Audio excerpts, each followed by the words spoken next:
So what's the deal with funerals? The whole thing just kind of I find bizarre.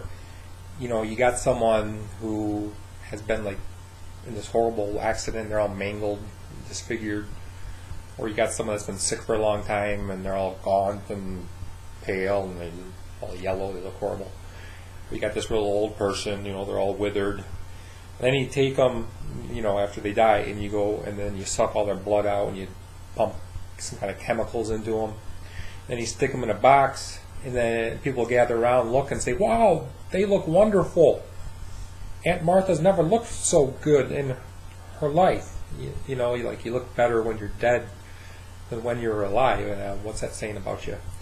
And then, you know, the caskets, they're like made from mahogany, like cherry wood. The things are like $10,000 a pop. You know, you're going to be looking at it for a couple hours, and it's going in the ground, and then no one's ever going to see it again. I think what I'm going to do is, you know, I'll take my mom, you know, to the funeral home. I don't know, like, you know, some weekend, and I'll say, "Hey, Mom, you know, look at that nice mahogany casket. That's what you're getting, you know, with the velvet and all that fancy stuff." And then, you know, actually, after she dies, you know, she'll be dead, so I'll like go to Home Depot. I'll get a bunch of lumber. I'll just like make my own casket. I mean, you know, she's gonna be dead. She won't know the difference, right? But I'll like stain it really nice. It won't be like, you know, super cheap or anything like that. I don't understand spending all that money if, you know, the person's dead. So I like wrote in my will, I said, when I die, just put my body in a hefty bag and then like throw it in the dumpster. But I don't know if it's like summertime and if it's like on a Tuesday, that might not work out because I think the garbage men come on Monday.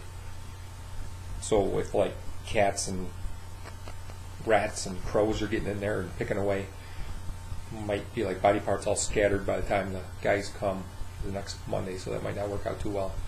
Then you got to buy these like cemetery plots, you know, and they're really expensive. Buy this land just to put a body in there. You know, if you already own a house, you got like a backyard. I don't understand why you're going out and you're buying this extra land to put your body. It's like if you're getting a pool put in your backyard, why don't you like slip the guy with the backhoe like a 50 and say, "Hey, could you like dig a hole back there? You know, you can like slip Grandpa in there." Then you can, you know, those cemetery stones too, like what they're like granite and marble. You know, I'm sure you could like make your own. They would look kind of nice. Just go to like Michael's, you know, arts and crafts place. You can like make it look really cool and make your own little designs and stuff. I think that would be kind of cool. So you know, what's the deal with funerals? I just don't get it.